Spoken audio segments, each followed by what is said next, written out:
salaamaaleykum gars yi maa ngi leen di nuyu di leen ziara tey jii ma ñëw ak yéen ci benn astuce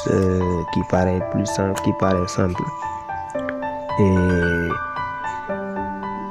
lii dafay ni permettre maanaam ngeen mën a changer seen forme écriture yi bu ngeen envoyé WhatsApp. léegi par exemple su ma bëggoon a bind en gras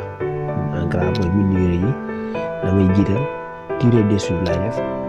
bind li ma bëgg a bind parce que ñu ne bienvenue.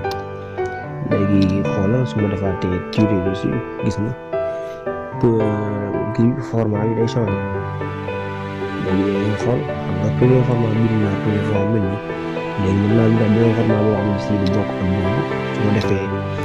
étoile bi ci kaw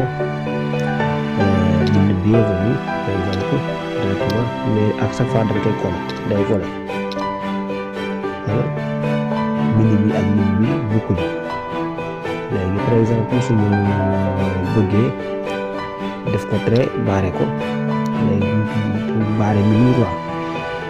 léegi damay ñëw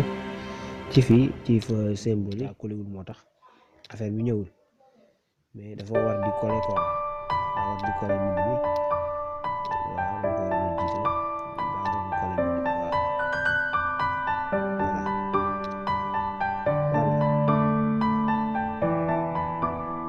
waaw su coller mbind